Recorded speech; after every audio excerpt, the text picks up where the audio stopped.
Sur les ondes aujourd'hui, une sophrologue artiste qui dépeint à la voix à défaut du pinceau un voyage ordinaire mais pourtant peu commun. Alors que dès le soir sur le quai de la nuit, chacun prendra son train pour un temps personnel, d'un seul œil comme un loir ou sur ses deux oreilles, tout le monde à sa façon a déjà embarqué dans ce wagon vers l'aube qu'on appelle le sommeil. En tant que sophrologue, je suis amenée à suivre des personnes souffrant d'insomnie chronique depuis plusieurs années. Elles ont été déclenchées pour la majorité des cas par une cause bien identifiée. Un changement d'habitude de vie, un stress professionnel, personnel, des préoccupations du moment. L'état de tension et d'anxiété généré entraîne une insomnie, puis deux, puis trois, avec son lot d'émotions. Énervement, frustration, colère, appréhension du lendemain, du regard des autres. S'installe alors une perception négative de la nuit, elle-même entraînant une anxiété pour la nuit à venir, et le cycle infernal se met en route et s'auto-entretient. Nous ne sommes pas égaux face au sommeil, nous ne sommes pas égaux face à nos insomnies. Le vécu, le ressenti est différent selon l'image que chacun a du sommeil, de la nuit, probablement en lien avec sa nature, son éducation. Pour le même trouble, nous pouvons trouver des personnes indifférentes à leur état. Je dors mal, mais ce n'est pas un problème. D'autres le vivent comme un drame quotidien, en quête permanente d'amélioration et de traitement. Enfin, moins nombreux sont les insomniaques heureux de leur état. Alors, si les ressentis peuvent être différents, pourquoi ne pas essayer de revisiter nos insomnies autrement, avec un peu de poésie, et pour commencer, un peu d'histoire aussi. Avant la révolution industrielle, la nuit de sommeil commençait peu après la tombée de la nuit, et était entrecoupée d'une période de réveil, autour d'1 heure ou 2 heures du matin. Un moment d'éveil important occupé en méditation, réflexion, prière, rapport sexuel, mais aussi un temps pour s'assurer que tout allait bien. Puis on se rendormait jusqu'au chant du coq. Cependant, l'industrialisation a modifié ce rythme. L'électricité permettant de prolonger les activités de la journée, les familles ont veillé plus tard. Avec l'invention des pendules et la généralisation du travail à l'usine en remplacement de celui des champs, les individus ont davantage été soumis à des horaires stricts qu'au rythme de la lumière naturelle. Qu'en est-il aujourd'hui avec l'invasion du numérique ? Notre temps de repos est encore davantage sujet aux sollicitations extérieures. La lumière électrique et la lumière bleue des écrans entretiennent l'illusion du jour et brouillent notre cerveau au moment où nous devrions tomber dans les bras de Morphée. L'attrait croissant des jeux vidéo, le besoin de se sentir toujours davantage connecté avec le monde, l'intensification du travail de plus en plus exigeant et chronophage, générateur de stress, accentue notre dette de sommeil que nous accumulons depuis quelques décennies. Avec ce constat qui en émerge, 10% des adultes souffrent d'insomnie chronique. Ce phénomène s'est accru en 50 ans. Peut-être est-il mieux connu, donc mieux dépisté, ou encore sommes-nous davantage sensibilisés à notre qualité de vue.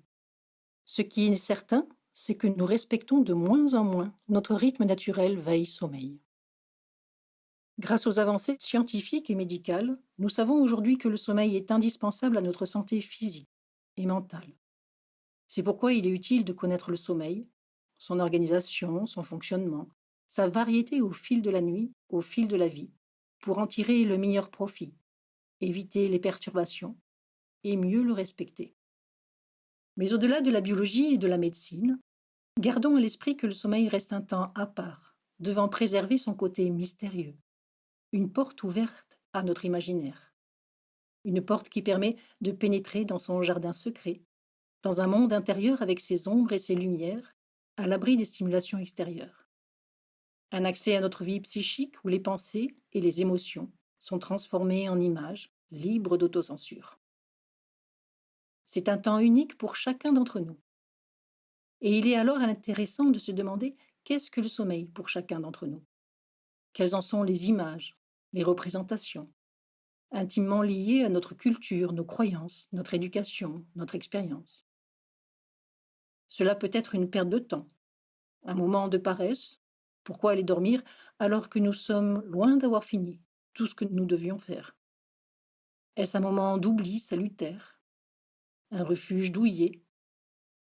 Ou faisons-nous partie de ces personnes qui appréhendent ce moment saisi par l'angoisse de la solitude, de l'inaction?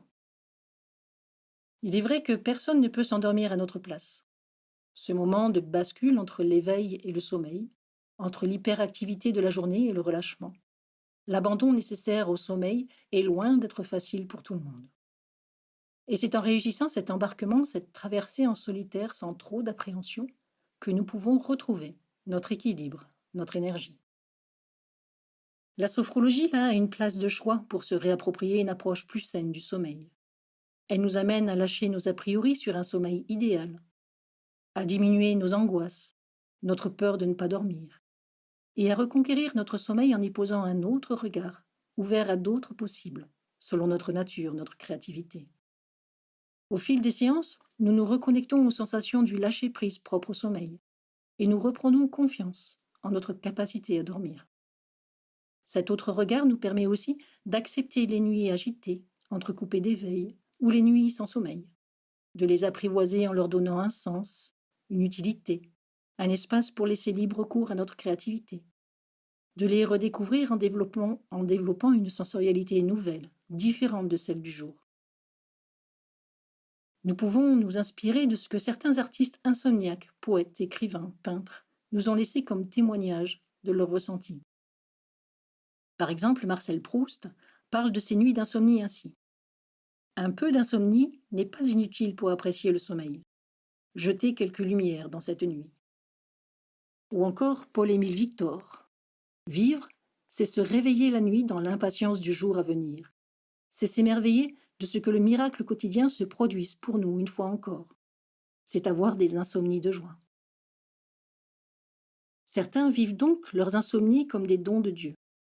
Peut-être le plaisir de vivre quand tout le monde dort, peut-être le plaisir d'accéder à une pensée qui est différente de celle du jour, parce que autorisée à émerger loin de l'agitation diurne. On peut donc profiter de ces moments-là pour penser, réfléchir, rêver, écrire, dessiner, peindre, ce que devaient faire nos aïeux entre leur premier et deuxième sommeil. Amélie Nothomb, lors d'une interview, raconte « Mes insomnies sont parfois très noires, hallucinées d'horreur. Dans ces moments-là, j'écris dans ma tête. L'écriture étant sacrée, je ne fais pas de brouillon. J'écris 3, 4 pages ainsi. » D'autres préfèrent en parler avec humour, comme David Fuenquinos. Tous les héros dorment bien, même d'un œil. Ils maîtrisent la nuit pendant que je compte tous les moutons du monde. Pas un qui m'ait jamais sauté par-dessus la tête. Il faudrait que l'un d'entre eux rate son saut. Se faire assommer par une masse laineuse endort à coup sûr. Ou encore adopter la philosophie d'Émile Michel-Sioran. Pendant l'insomnie, je me dis en guise de consolation que ces heures dont je prends conscience, je les arrache au néant, et que si je dormais, elles ne m'auraient pas appartenu, elles n'auraient jamais existé. Et si par rage ou dépit nous n'avons ni talent à développer, ni humour pour contrecarrer notre mauvaise humeur, et nous n'avons pas non plus de moutons sur la main disposés à nous assommer, alors nous pouvons encore plus simplement adopter le point de vue de Guy de Maupassant. J'aime la nuit avec passion, je l'aime avec tous mes sens, avec mes yeux qui la voient, mon odorat qui la respire, avec mes oreilles qui en écoutent le silence, avec toute ma chair que les ténèbres caressent. Nous pouvons, à l'instar de Maupassant, découvrir la nuit qui enveloppe notre sommeil avec tous nos sens. Ainsi, lorsque la pénombre s'installe, les couleurs, les formes s'estompent autour de nous, les bruits de la journée disparaissent et un autre spectacle s'ouvre à nous. D'autres sons se distinguent autour de nous, pouvant capturer notre attention, notre imagination, alors qu'ils seraient passés inaperçus dans le bruit du jour. Des résonances plus intérieures émergent, celles du corps, battement du cœur, respiration. Place également aux odeurs qui deviennent plus prégnantes, un parfum familier, l'odeur de notre peau, de nos draps. Place au toucher qui s'aiguise. Avec cette sensorialité retrouvée, soyons curieux pour redécouvrir la nuit autrement, l'apprivoiser pour mieux l'habiter. Soyons inventifs, créatifs, et aménageons-nous un coin dédié au sommeil avec des couleurs, des odeurs, des textures qui nous plaisent et nous détendent. Car qu'est-ce que l'endormissement sinon un temps de relâchement, un temps d'abandon? Accepter que la vie continue sans nous durant quelques heures en se déconnectant de notre quotidien. C'est aussi rendre hommage au grand cycle de la nature que de pouvoir se laisser glisser dans le sommeil en toute confiance.